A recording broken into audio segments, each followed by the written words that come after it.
Aujourd'hui, nous allons corriger la première partie de l'activité 2 sur l'utilisation des ondes sismiques pour la compréhension de la structure interne de notre planète.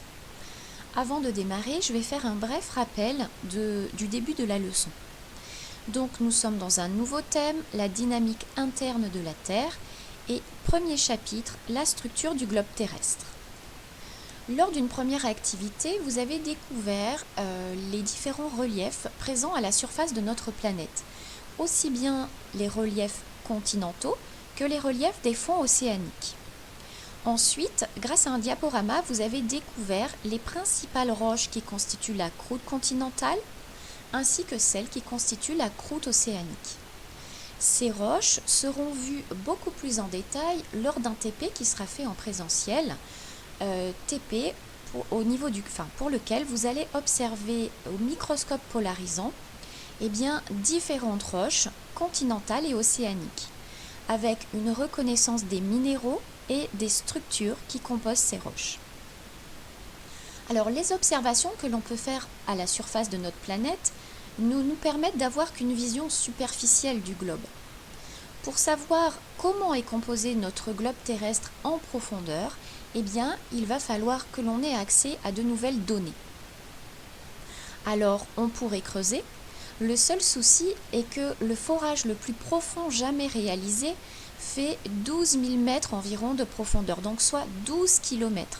Donc ce forage, le plus profond jamais réalisé, a été fait en Russie. On n'arrive pas pour l'instant à creuser de façon plus profonde. En fait, la raison, c'est une raison technique. Au-delà de cette profondeur, on va passer la barre des 180 degrés. Et 180 degrés, en fait, c'est une température que les instruments que l'on utilise pour faire les forages n'arrivent pas à dépasser. Donc, grâce à ces forages, impossible de savoir ce qu'il y a sous nos pieds au-delà d'environ 12 km de profondeur. Or, notre globe fait environ 6370 km de profondeur. Il va donc falloir qu'on ait accès à des moyens indirects. Et parmi les moyens indirects que l'on possède, c'est l'utilisation de la propagation des ondes sismiques, puisque ces ondes vont se propager dans les profondeurs de la planète. Alors, pour comprendre comment on peut utiliser ces ondes, vous aviez la deuxième activité, donc l'activité numéro 2 à faire. Alors, je vais démarrer par la correction des parties grand A et grand B de cette activité 2. Alors, tout d'abord, quelques rappels sur les séismes. Ces séismes, dans un premier temps, on va les visualiser. Donc ici, vous aviez un lien vers un logiciel en ligne, Tectoglobe 3D, qui nous permet dans un premier temps de localiser les séismes à la surface de notre planète. Alors, j'ouvre ce logiciel. Donc, vous avez ici votre globe terrestre et on va faire afficher, dans un premier temps, les frontières des plaques. Vous avez étudié au collège que notre globe terrestre est découpé en grandes plaques. Donc, vous avez ici les limites qui apparaissent en bleu clair qui délimitent les grandes plaques tectoniques qui sont à la surface de notre globe. Maintenant, on va faire afficher les séismes. Voilà. Qu'est-ce qu'on remarque? Où sont situés ces séismes? Vous voyez que les séismes sont situés aux frontières des plaques. Donc, vous reconnaissez par exemple ici la dorsale médio-atlantique que l'on avait déjà observée lors de la première activité. Ici également, vous avez les séismes au niveau d'une fosse océanique qu'on avait également observée lors de la première activité. Fosse océanique qui est située entre deux plaques, tout comme la dorsale est située entre deux plaques. Donc, où se localisent principalement les séismes à la surface du globe? Les séismes se localisent essentiellement à la frontière des plaques tectoniques. Alors maintenant, qu'est-ce qu'un séisme? Alors, pour répondre à cette question, pour vous rappeler l'essentiel vu au collège, vous aviez une vidéo réalisée par le CEA. Et donc, à l'issue de cette vidéo, vous deviez compléter voilà, ce texte à trous pour savoir en fait la succession des événements qui conduisent à un séisme. Alors, ces séismes, on a dit qu'ils sont situés à la frontière des plaques. Donc, les séismes sont des tremblements de terre. Donc, pour qu'il y ait un tremblement de terre, il faut que ces deux plaques se frottent. On va donc avoir un frottement entre deux plaques. Ces frottements vont entraîner une déformation des roches. Donc, dans un premier temps, les roches ont une déformation qu'on qualifie de déformation élastique. Et donc, ces roches vont accumuler de l'énergie. Donc, déformation des roches et accumulation de l'énergie. Ensuite, les roches, elles ont un pouvoir de déformation, mais qui n'est pas infini. On va arriver à un moment à un seuil de rupture. Et donc, lorsqu'on atteint ce seuil, eh bien, la déformation des roches associée à l'accumulation de l'énergie, eh bien, va se traduire par une rupture brutale des roches. Et cette rupture brutale va être à l'origine d'un séisme. Alors, sous quelle forme l'énergie est libérée? Eh bien, l'énergie est libérée sous la forme d'ondes sismiques qui vont se propager dans toutes les directions de l'espace. Alors ensuite, vous avez deux définitions à donner, l'hypocentre et l'épicentre. On va revenir au schéma pour les définir. Donc, vous avez ici un petit bloc diagramme qui illustre la zone où va se créer un séisme. Donc, vous avez ici en profondeur la zone au niveau de laquelle on a eu une accumulation d'énergie, une déformation des roches et suite à cette accumulation d'énergie, donc une rupture des roches à l'origine du séisme. Eh bien, la zone où se produit la rupture est appelée foyer ou hypocentre. Donc, l'hypocentre, c'est la zone en profondeur où se produit la rupture. En fait, c'est la zone où l'énergie va être libérée. Donc ça, vous pouvez ensuite le compléter ici. Donc, la zone en profondeur où se produit la rupture, c'est-à-dire la zone où l'énergie va être libérée. Et donc, finalement, à quoi correspond l'épicentre? Eh bien, l'épicentre, qui est donc ici, c'est la zone qui est en surface et qui est située à la verticale de l'hypocentre. Donc, on a ici notre foyer ou hypocentre, zone de rupture en profondeur, l'épicentre, la zone en surface, située à la verticale de la zone de rupture.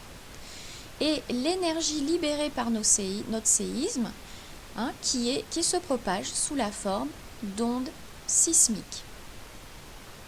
Cette énergie libérée va entraîner des zones de fracture, donc des zones que l'on appelle des failles. Donc les failles qui sont des grandes cassures dans la croûte terrestre.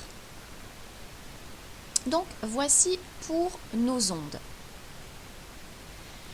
Alors ensuite, vous avez un document qui vous décrit les trois types d'ondes qui se libèrent lors d'un séisme. Les ondes P, les ondes S et les ondes de surface. Alors, ces ondes, en fait, portent des noms différents en fonction de leurs caractéristiques. Premièrement, les ondes P, qui sont des ondes de compression-dilatation, et les ondes S, qui sont des ondes de cisaillement. Alors, cela dit en passant, les ondes P s'appellent des ondes P parce qu'elles arrivent en premier. Ce sont les plus rapides. Et les ondes S parce qu'elles arrivent en second. Alors, je vais vous remettre un extrait de la vidéo sur les ondes sismiques. Voilà, pour bien comprendre la différence entre les ondes P et les ondes S. La plus rapide, l'onde de compression, étire et comprime successivement les sols qu'elle traverse. Tiens, écoute, elle crée aussi ce grondement caractéristique d'un séisme. Donc, les ondes P, on pourrait imaginer un ressort. Vous imaginez un ressort, vous tirez sur ce ressort et vous le lâchez. Eh bien, vous avez le mouvement qui correspond aux ondes P. Je vous Tire et comprime successivement les sols qu'elle traverse. Tiens, écoute, elle crée aussi ce grondement caractéristique d'un séisme. L'onde de cisaillement, moins rapide, avance en ondulant de haut en bas, un peu comme une corde que l'on secoue. La direction et la vitesse des ondes peuvent être modifiées quand elles traversent un sol plus ou moins dense. Voilà, donc revenons à notre activité.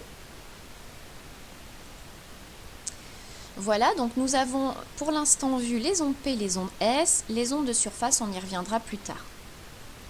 Alors, tout d'abord, petite question. Dans la vidéo, on vous explique comment on enregistre les séismes. Donc, les séismes s'enregistrent grâce à des appareils qui s'appellent des sismographes ou des sismomètres, excusez-moi. Donc, ces appareils, en fait, sont munis d'une petite aiguille mobile et donc sont posés sur une table qui est solidaire au sol. De cette manière, quand le sol tremble, l'aiguille va bouger et dessiner le tracé des ondes sismiques. Alors, il fallait légender ce sismogramme. Donc, le sismogramme, c'est le tracé que l'on obtient en utilisant le nom des ondes sismiques décrits dans le document 1. Donc, comme je vous le disais tout à l'heure, eh bien, les ondes P arrivent en premier. Nous avons donc ici, première déformation enregistrée, les ondes P. Ensuite, deuxième train d'ondes qui arrive en second, ce sont donc les ondes S. Et enfin, nous avons les ondes les plus tardives qui arrivent, les ondes de surface. Voilà. Donc, les ondes P qui arrivent en premier, qui sont ces ondes de compression-dilatation, comme un ressort qu'on étire. Les ondes S qui arrivent en second, comme un ressort, mais cette fois-ci que l'on secouerait latéralement. Et enfin, nous avons les ondes de surface, qui sont les moins rapides, mais qui ont la plus grande amplitude et qui sont les plus dévastatrices. Alors, question suivante. Parmi les différentes ondes représentées, dites lesquelles vont pouvoir être utilisées pour renseigner la structure interne du globe. Eh bien, tout simplement, la réponse est également dans le document 1. Pour avoir des renseignements sur la structure interne du globe, il faut que les ondes puissent se propager en profondeur. Et donc ici, on vous dit donc les ondes P, les ondes S. Ces ondes sont qualifiées d'ondes de volume. Elles se propagent à l'intérieur du globe. Tandis que les ondes de surface, elles se propagent dans les couches superficielles du globe. Donc elles ne vont pas du tout être utiles pour connaître l'intérieur du globe. Seules les ondes P et les ondes S, qui se propagent à l'intérieur du globe, vont pouvoir être utiles.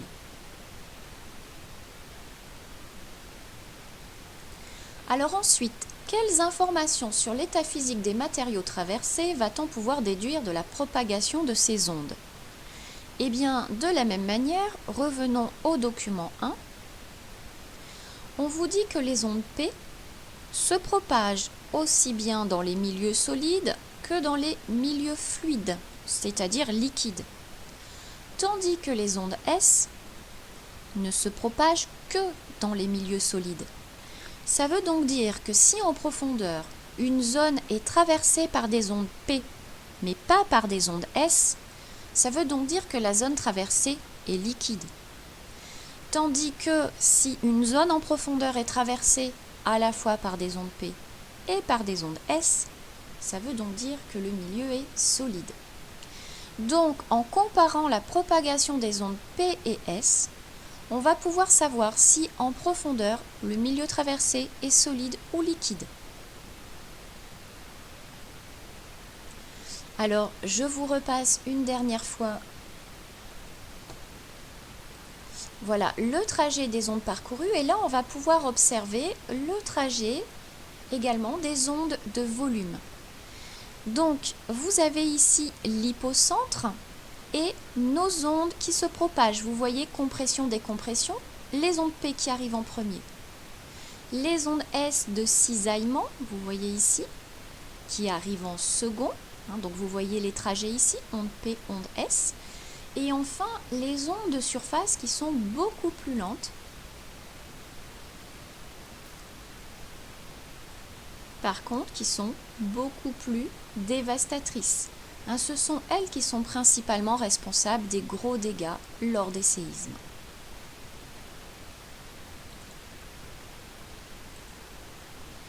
Voilà, donc première approche sur ces ondes sismiques. Première chose, on va donc utiliser les ondes P et les ondes S qui vont nous permettre de savoir si l'intérieur du globe est solide ou liquide. Alors, autre propriété des ondes sismiques qui vont pouvoir être utiles.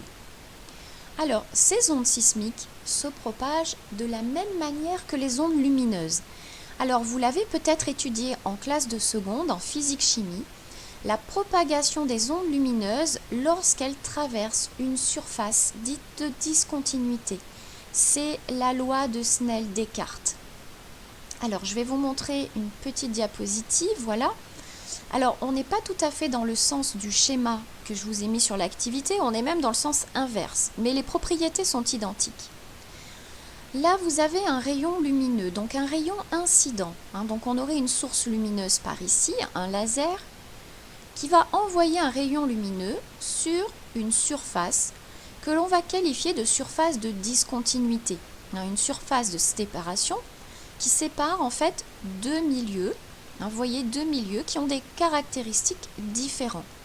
Donc ici, ce sont des indices différents. Admettons, vous avez un milieu ici où on a de l'air, ici un milieu où on a de l'eau, séparés par une vitre.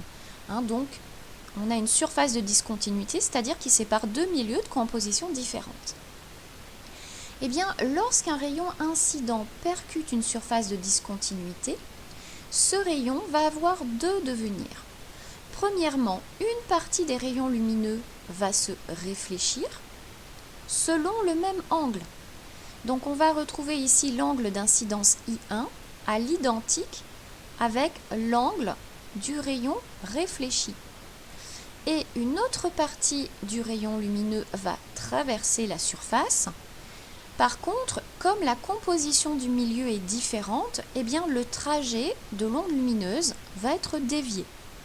Ce rayon lumineux qui traverse la surface de discontinuité, on l'appelle le rayon réfracté.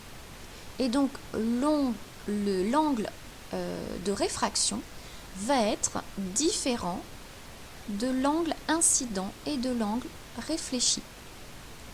Donc en fait, ces angles dépendent directement de la composition des milieux traversés et de leurs propriétés physiques. Donc l'étude de ces angles vont également nous permettre de déduire un certain nombre d'informations sur les surfaces traversées. Alors, vous aviez donc à compléter la légende.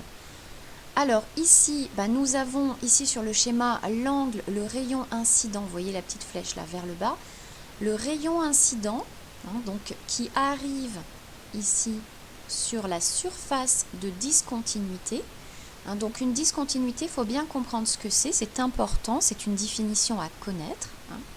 Donc le rayon incident qui arrive sur la surface de discontinuité, cette surface sépare deux milieux de composition différentes. Et donc à l'arrivée sur cette surface, on aura une onde réfléchie selon le même angle. Vous voyez que I1 est égal à I'1. Et ensuite, une autre partie des rayons incidents vont traverser la surface de discontinuité et on obtiendra ici une onde réfractée avec un angle différent, I2. Alors, je vous ai remis la formule qui permet de déterminer l'angle en fonction de la vitesse de propagation des ondes. Nous, on n'aura pas à l'utiliser en géologie. Mais c'est juste pour vous rappeler la formule que vous avez étudiée en classe de seconde en physique-chimie. Voilà, donc très important, on retient que notre onde sismique, donc admettons ici nous avons l'hypocentre, avec les rayons, les ondes sismiques qui se propagent dans toutes les directions de l'espace, eh bien celles qui partent vers la profondeur, lorsqu'elles rencontrent une surface de discontinuité, eh bien vont se dédoubler. On obtiendra une onde réfléchie que l'on pourra enregistrer en surface à proximité immédiate et une onde réfractée qui va partir dans les profondeurs de la Terre et qui finira par ressortir et que l'on pourra également enregistrer. Alors, ces ondes, eh bien, on va pouvoir également calculer leur vitesse de déplacement. Alors, en laboratoire, il est possible de travailler sur différents matériaux et d'étudier la vitesse de déplacement des ondes P et des ondes S. De cette manière, on aura des valeurs de référence qui nous serviront pour comparer ce que l'on enregistre réellement lors d'un séisme à ce que l'on enregistre en laboratoire. Et ce qu'on enregistre en laboratoire nous servira un petit peu de témoin et ça nous permettra, par comparaison, eh bien, d'imaginer ce qu'il peut y avoir en profondeur. Donc, on a repris ici expérimentalement donc, des roches que vous avez découvert lors de l'activité 1, le granit qui compose la croûte continentale, le gabbro qui compose la croûte océanique et la péridotite qui compose le manteau. Alors, cette péridotite qui compose le manteau, on ne va pas pouvoir aller la récupérer directement dans le manteau, c'est trop profond. Par contre, on a des fragments de manteau qui sont arrachés au manteau lors d'éruptions volcaniques et qui sont émises au niveau des cheminées des volcans. C'est de cette manière qu'on arrive à se procurer de la péridotite. Alors, ces roches, elles sont caractérisées chacune par des minéraux particuliers, qu'on étudiera en TP, et donc par une composition chimique particulière. Cette composition va définir la densité des roches. Alors, la densité des roches, pareil, on fera un TP, mais pour faire simple, la densité des roches, c'est la masse volumique des roches comparée à la masse volumique de l'eau. Alors, une masse volumique, qu'est-ce que c'est ? C'est une masse d'une unité de volume. Si je prends un exemple que vous connaissez bien, si je prends comme matériau de l'eau, eh bien, comme volume, si je prends 1 litre, eh bien, 1 litre d'eau a une masse de 1 kg. La masse volumique de l'eau, c'est donc 1 kg par litre.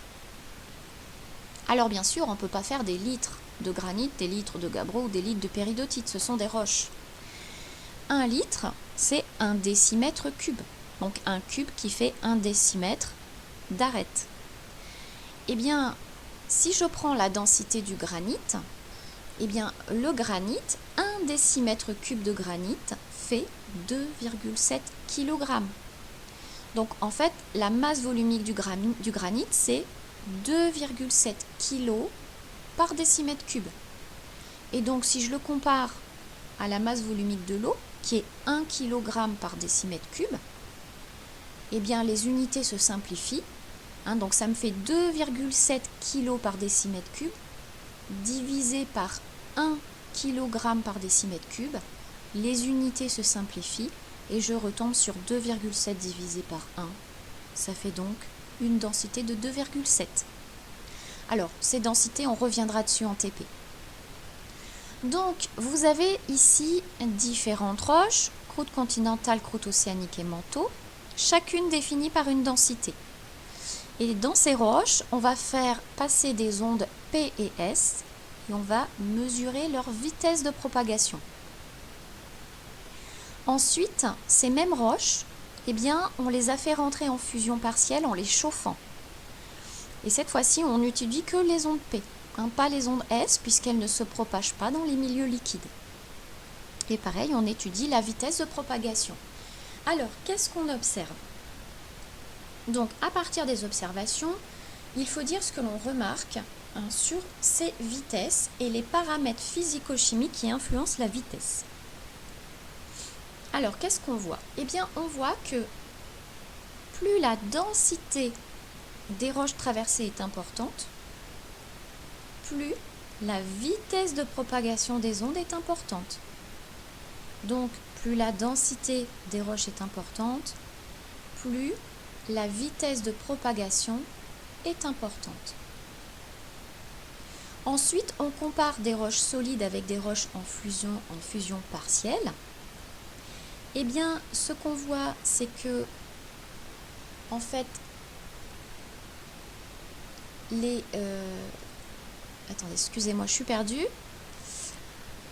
Voilà, les ondes se déplacent plus vite dans les roches solides que dans les roches en fusion partielle.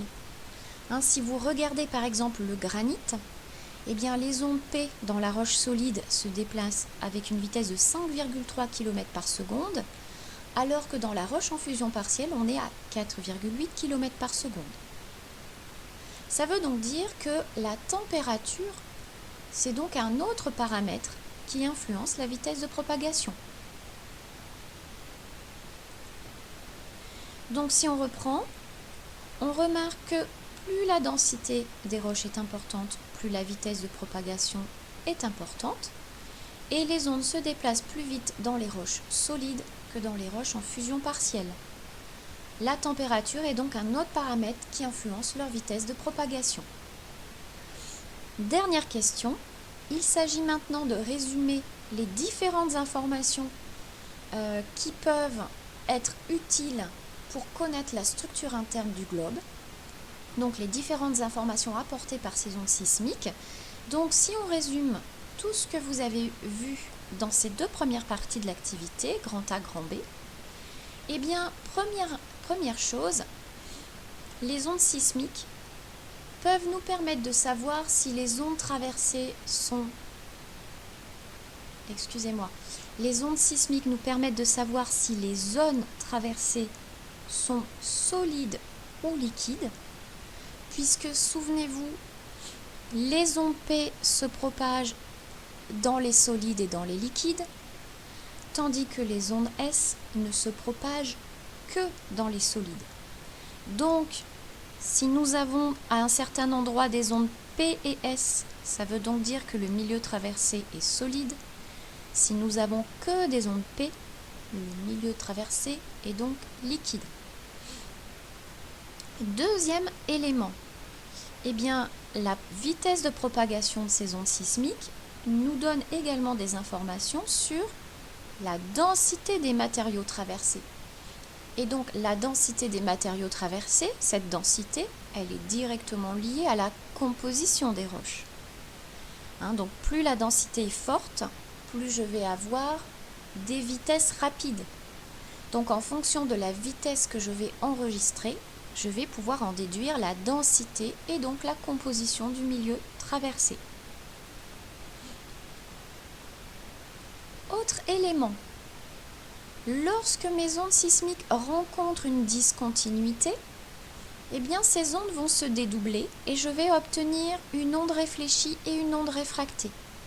Donc, lorsque j'enregistre suite à un séisme des ondes réfléchies et des ondes réfractées, cela signifie que en profondeur, il y a une surface de discontinuité, donc une séparation entre deux milieux de nature différente. Donc, les ondes vont nous permettre d'identifier les différentes discontinuités du globe, c'est-à-dire les limites entre les différentes couches de la structure interne de la planète. Et enfin, la vitesse des ondes va nous permettre de déterminer la température des milieux traversés. Plus la température est élevée, plus les vitesses seront faibles. Voilà, donc nous arrivons au terme de la première partie de cette activité 2. Et donc maintenant, nous allons voir dans la suite comment on va utiliser les propriétés des ondes sismiques que l'on vient de résumer pour la connaissance de la structure interne de notre planète. Et donc la suite sera dans la prochaine vidéo.